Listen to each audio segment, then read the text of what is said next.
ਓਏ ਨਵਾਜ਼ ਸ਼ਰੀਫ ਆਪਣੀ ਧੀ ਲੈ ਕੇ ਨੱਸ ਗਿਆ ਮੈਂ ਦਲਿਆ। ਪੈਸੇ ਇਕੱਠੇ ਕਰਨ ਗਿਆ ਮੈਂ ਨਾਲ ਲਿਜਾ ਕੇ। ਕੋਈ ਸ਼ਰਮੋ ਹਿਆ ਕਰ ਬੇਸ਼ਰਮ ਆਦਮੀ, ਤੈਨੂੰ ਬਿਲਕੁਲ ਹੀ ਸ਼ਰਮ ਨਹੀਂ ਆਂਦੀ।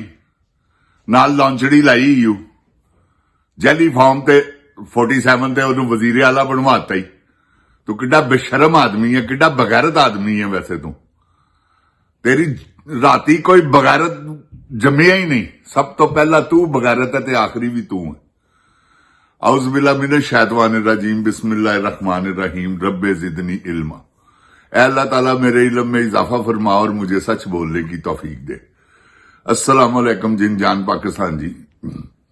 जिन जान पाकिस्तान जी एक बगैरतां दा मुसल्लत होया है, टोला है साडे उत्ते, जिहड़ा कि अल्लाह परवरदिगार आलम इन्हां नूं गरक करेगा इंशाअल्लाह। वक्त आ रहा है अनकरीब। ते जिन जान पाकिस्तान जी जिस तरह दे है कारनामे अंजाम दे रहे ने, जिस तरह इन्होंने PIA नूं रोल के वेचिया है, जिन जान पाकिस्तान जी अगों इन्होंने की वेचना है। सारे मुल्क की इकोनॉमी बर्बाद कर दी। मुल्क च भुख इस तरह मंडला रही है कि अल्लाह माफी देवे, तौबा इस्तगफार। अज मैं देख रहा था क्लिप 3000 रुपया जुर्माना किया उन्होंने, रिक्शा चलांदा वो बंदा। खुदा पाक दी कसम जवान आदमी ते रो रहा सी। मरियम नवाज, मैं वैसे तेन एक गल कहांगा, ऐ जुल्म ना कर। लोकां कोलों कम अज कम नवाला ते ना खो, रोटी ते ना खो कर। तू किसानां नाल जो कीता तू सारी दुनिया नूं पता है। जो अगों तुहाडे प्रोग्राम है ने, वो भी सारी दुनिया नूं पता है कि तुसीं किस तरह दे लोग हो और की करना चाहते हो। हुण तुसीं एक लॉबी बकायदा लॉन्च की है, जिन्होंने तुसीं पैसे दे रहे हो, तनख्वाहां दे रहे हो कि ए लो पाकिस्तान के जिहड़े सुचल तरीन गुफ्तगू करने वाले एंकर ने, उन्हां दे खिलाफ बोलो। मैं तुहानूं एक गल समझावां ते समझ जाना। मैं अज तुहाडे नाल कोई बदतमीजी नहीं करनी। वो वड्डे गंजे नाल इस करके कीती है कि वो बेशरम आदमी है, समझ गए हो। जिन्हें अपनी धी अगे लाती है कि लो आया शेख जैद आके चक्कर ला के जा रहा वापस। की करन आया सी जिन जान पाकिस्तान जी? इन्होंने सवाल करना चाहिए कि की करन आया सी भी इत्थे? शिकार खेडन आया सी? शिकार करने को आए, शिकार हो के चले। तो जिन जान पाकिस्तान जी गल हैगी है कि असी पूरी दुनिया दे विच बदनाम तरीन मुल्क बन गए हैं। कोई साडे कोल साडा वसा नहीं खांदा, कोई साडा आसरा नहीं खांदा। 16 अरब डॉलर दे साडे असासे ने, जिन्हां चों 12 अरब डॉलर असी कर्जा है जिहड़ा असी देना है।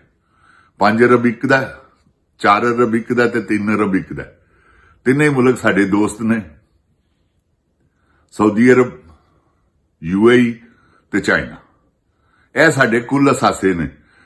इन्होंने 10 अरब रुपए का PIA का सारा समान, PIA के सारे जहाज इन्होंने वेच दिते ने, क्योंकि 135 अरब का इन्होंने वेचिया।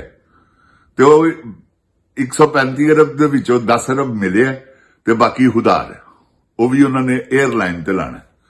तो गुजारिश है जिंद जान पाकिस्तान जी, देखो दुनिया दे विच कोई बंदा ऐसा नहीं गा जिन्हें मुसलसल इत्थे रहना। कुल्ले नफसुन जायकातुल मौत। मौत का मजा हर उस मर्द ने चखना है, हर उस औरत ने चखना है, हर उस जानदार चीज ने चखना है जिहदे च अल्लाह ताला ने जान पाई। ते जिन जान पाकिस्तान जी जो हालात बन गए ने, मैनू नजर आ रहा है कि अगे अगे मेरे पाकिस्तान का जो हाल है करन दे चक्कर च ने, अल्लाह ताला इन्हां दे अजाइम जिहड़े ने ना वो खाक च मिलावे। अल्लाह ताला इन्हां आप भी मिट्टी च मिला देवे। परवरदिगार आलम इन्होंने गरीबां कोलों रोटी खो ली है। जिन जान पाकिस्तान जी, नहायत दुख है कसम अल्लाह पाक दी उस बंदे दा क्लिप देखने तो बाद। यंग मैन, तकरीबन 35 तो 40 साल की उहदी उम्र, ते एडा माशाअल्लाह भाई जवान ते अथरूआं नाल रो रहा। जिन जान पाकिस्तान जी कहता 3000 रुपए का चलान है, ਹੁਣ ਜਿਹਦਾ ਜੋ ਰਕਸ਼ਾ ਕਿਰਾਏ ਦਾ ਹੈ, ਉਹਦਾ 2-2 3-3 ਹਜ਼ਾਰ ਰੁਪਏ ਦਾ ਚਲਾਨ ਹੋਇਆ, ਕਰੋੜਾਂ ਹਰ ਰੁਪਇਆ ਤੂੰ ਇਕੱਠਾ ਕਰ ਲਿਆ ਵਾ ਸਿਰਫ ਐਸੇ ਕਰਕੇ ਹੀ ਮਰੀਮ ਕਿ ਤੂੰ ਲੋਕਾਂ ਦਾ ਕਰੋੜਾਂ ਰੁਪਈਆ ਇਕੱਠਾ ਕਰਕੇ ਚਲਾਨਾ ਦਾ ਤੇ ਗਰੀਬਾਂ ਨੂੰ ਜ਼ੁਲਮ ਕਿਹਨਾਂ ਦੇ ਰਕਸ਼ੇ ਚਲਾਉਣ ਵਾਲੇ ਕੋ ਸਾਈਕਲ ਰਕਸ਼ਾ ਜੱਗ ਜੀ ਚਲਾਉਣ ਵਾਲੇ ਰਕਸ਼ੇ ਚਲਾਉਣ ਵਾਲੇ ਇਹਨਾਂ ਨੂੰ ਜ਼ਿਬਾ ਕਰਨ ਟੁਰ ਪਈ ਹੈ। ਨਾ ਕਰ, ਅੱਗੇ ਤੂੰ ਘੱਟ ਜ਼ੁਲਮ ਕੀਤੇ ਨੇ। ਮੁਰੀਦ ਕਾ ਮਿਸਾਲ ਹੈ ਤੇਰੇ ਜ਼ੁਲਮ ਦੀ, 26 ਨਵੰਬਰ ਤੇਰੇ ਜ਼ੁਲਮ ਦੀ ਮਿਸਾਲ ਹੈ, 9 ਮਈ ਤੁਹਾਡੇ ਸਾਰਿਆਂ ਦੇ ਜ਼ੁਲਮ ਦੀ ਮਿਸਾਲ। ਤੇ ਜਿਨ ਜਾਨ ਪਾਕਿਸਤਾਨ ਜੀ, ਅਸੀਂ ਤਾਂ ਰਿਕਵੈਸਟ ਹੀ ਕਰ ਸਕਦੇ ਹਾਂ ਨਾ ਇਹਨਾਂ ਅੱਗੇ, ਕਿਉਂਕਿ ਹੁਕਮਰਾਨ ਖਾਨਦਾਨ, ਮੈਂ ਤੇ ਉਹ ਗੱਲ ਹੀ ਨਹੀਂ ਕਦੀ ਭੁੱਲੀ ਕਿ ਹਮ ਹੁਕਮਰਾਨ ਖਾਨਦਾਨ, ਐਂ ਉਂਗਲ ਖੜੀ ਕਰਕੇ। ਹੁਕਮਰਾਨੀ ਮੇਰੇ ਅੱਲਾ ਬਾਦਸ਼ਾਹ ਦੀ ਹੈ, ਉਸ ਤੋਂ ਵੱਡਾ ਹੁਕਮਰਾਨ ਨਾ ਕੋਈ ਹੈਗਾ, ਨਾ ਹੋਏਗਾ, ਨਾ ਹੈਗਾ ਸੀ। ਐਜ਼ੇਨ ਚ ਰੱਖਣਾ ਮਰੀਮ ਸਾਹਿਬਾ, ਮੈਂ ਅੱਜ ਤੁਹਾਨੂੰ ਬੜੇ ਪਿਆਰ ਨਾਲ ਕਹਿ ਰਿਹਾ ਮੈਂ ਕਿ ਇਹ ਜ਼ੁਲਮ ਨਾ ਕਰ। ਇਹ ਬਹੁਤ ਵੱਡਾ ਜ਼ੁਲਮ ਹੀ ਪਰਵਰਦੀਗਾਰ ਦੀ ਕਸਮ ਹੈ, ਕਿਸੇ ਗਰੀਬ ਦੇ ਮੂੰਹ 'ਚ ਰੋਟੀ ਖੋ ਲੈਣਾ। ਉਸ 3000 ਨਾਲ ਪਤਾ ਨਹੀਂ ਉਹਨੇ ਕੀ ਕਰਨਾ ਸੀ, ਉਹਨੇ ਕੀ ਪਲਾਨਿੰਗ ਬਣਾਈ ਸੀ ਜਿਹੜੀ ਤੂੰ ਫੇਲ ਕਰ ਦਿੱਤੀ 1 ਮਿੰਟ ਦੇ ਵਿੱਚ। ਪੁਲਿਸ ਵਾਲਾ ਗਾਲਾਂ ਕੱਢ ਰਿਹਾ ਉਹਨੂੰ ਤੇ ਉਹਦਾ ਚਲਾਨ ਕਰ ਰਿਹਾ। ਹਾਏ ਹਾਏ ਹਾਏ, ਕਦੋਂ ਤੱਕ ਇਹ ਤੇ ਦੱਸ, ਇਹ ਕਦੋਂ ਤੱਕ ਕਰਵਾਏਂਗੀ? ਨਾ ਕਰਵਾ। ਅੱਲਾ ਦੇ ਖੌਫ ਕੋਲੋਂ ਡਰ ਜਾ, ਖੁਦਾ ਦੀ ਕਸਮ ਤੈਨੂੰ ਸਹੀ ਕਹਿਣਾ ਪਿਆ, ਕਿਤੇ ਤੇਰੇ ਆਪਣੇ ਬੱਚੇ ਅੱਗੇ ਨਾ ਆ ਜਾਵੇ ਜਿਹਦੀ ਤੂੰ ਸ਼ਾਦੀ ਕਰਨ ਵਾਸਤੇ ਕਾਟ ਵੰਡਣ ਗਈ ਹੈ। ਕਿਆ ਉਹਨੂੰ ਮੌਤ ਨਹੀਂ ਆਣੀ? ਕੋਈ ਜ਼ਰੂਰੀ ਤਾਂ ਨਹੀਂ ਨਾ ਉਹਨੇ 70 ਸਾਲ ਦਾ ਹੋ ਕੇ ਮਰਨਾ।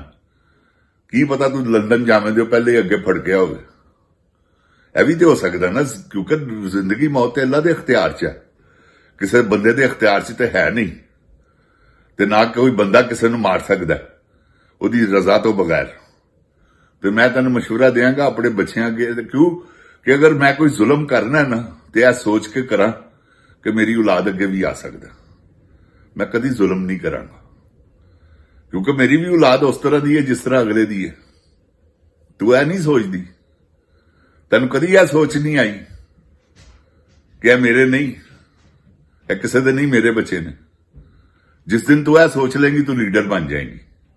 ਇਹ ਮੈਂ ਤੈਨੂੰ ਪੇਸ਼ੈਂਟ ਗੋਈ ਦੇ ਰਿਹਾ, ਮੇਰੀ ਪੇਸ਼ੈਂਟ ਗੋਈ ਨੂੰ ਆਪ ਲਿਖ ਲਵੀਂ। ਤੇ ਜੇ ਤੂੰ ਐਸੇ ਤਰ੍ਹਾਂ ਹੀ ਜ਼ੁਲਮ ਕਰਦੀ ਰਹੀ ਤੇ ਇਹਦਾ ਅੰਜਾਮ ਬਹੁਤ ਖਤਰਨਾਕ ਹੈਗਾ। ਵੈਸੇ ਤਾਂ ਤੈਨੂੰ ਸਜ਼ਾਵਾਂ ਮਿਲਣੀਆਂ ਹੀ ਮਿਲਣੀਆਂ ਨੇ, ਅੱਲਾ ਦੀ ਰਜ਼ਾ ਹੈ ਸਜ਼ਾ ਔਰ ਜਜ਼ਾ। ਮਾਲਕ ਕਾਦਰ ਮੁਤਲਕ ਇਨਸਾਨਾਂ ਨਾਲ ਕੀਤਾ ਹੈ ਜ਼ੁਲਮ ਨਹੀਂ ਬਰਦਾਸ਼ਤ ਕਰਦਾ। ਅੱਲਾਹ ਤਾਲਾ ਬਰਦਾਸ਼ਤ ਕਰਦਾ ਵਾ ਆਪਣੇ, ਤੁਸੀਂ ਨਮਾਜ਼ ਨਾ ਪੜੋ, ਕੁਰਾਨੇ ਪਾਕ ਨਾ ਪੜੋ, ਰੋਜ਼ਾ ਨਾ ਰੱਖੋ, ਜ਼ਕਾਤ ਨਾ ਦਿਓ, ਅੱਲਾਹ ਤਾਲਾ ਤੁਹਾਨੂੰ ਮਾਫ ਕਰ ਦੇਗਾ। ਤੁਸੀਂ ਜਦੋਂ ਤੁਸੀਂ ਕਿਸੇ ਦੇ ਨਾਲ ਜ਼ੁਲਮ ਕੀਤਾ ਹੈ ਨਾ, ਫਿਰ ਅੱਲਾਹ ਤਾਲਾ ਵੀ, ਹਾਲਾਂਕਿ ਉਹ ਮਜਬੂਰ ਨਹੀਂ, ਅੱਲਾਹ ਤਾਲਾ ਦੇ ਕੋਲ ਤੇ ਕੋਈ ਮਜਬੂਰੀ ਨਹੀਂ ਨਾ ਗਈ, ਫਿਰ ਵੀ ਅੱਲਾਹ ਤਾਲਾ ਇਹ ਜ਼ਰੂਰ ਕਹਿਣਗੇ ਕਿ ਤੂੰ ਇਹਦੇ ਨਾਲ ਜ਼ੁਲਮ ਕਿਉਂ ਕੀਤਾ ਸੀ। ਬਚ ਇਸ ਗੱਲ ਤੋਂ, ਮੈਂ ਤੈਨੂੰ ਮਸ਼ਵਰਾ ਦਿੱਤਾ, ਅੱਗੋਂ ਤੇਰੀ ਮਰਜ਼ੀ ਹੈ। 5 ਦਿਨਾਂ ਦੇ ਵਿੱਚ ਅਗਰ ਤੂੰ ਮੇਰੇ ਮਸ਼ਵਰੇ ਨੂੰ ਮੰਨ ਲਿਆ ਠੀਕ ਹੈ, ਨਹੀਂ ਤੇ ਮੈਂ ਤੇਰੇ ਐਸੇ ਫਟੇ ਚੁੱਕਾਂਗਾ ਕਿ ਤੂੰ ਯਾਦ ਕਰੇਗੀ। ਅੱਗੇ ਵੀ ਮੈਂ ਚੁੱਕ ਰਿਹਾ, ਸਾਰੀ ਦੁਨੀਆ ਨੂੰ ਪਤਾ। ਤੇ ਜਿਨ ਜਾਨ ਪਾਕਿਸਤਾਨ ਜ਼ਿੰਦਾਬਾਦ, ਜਿਨ ਜਾਨ ਪਾਕਿਸਤਾਨ ਦੀ ਆਵਾਮ ਜ਼ਿੰਦਾਬਾਦ, ਇਮਰਾਨ ਖਾਨ ਜ਼ਿੰਦਾਬਾਦ। अस्सलाम वालेकुम। ओए गोली क्यों चलाई?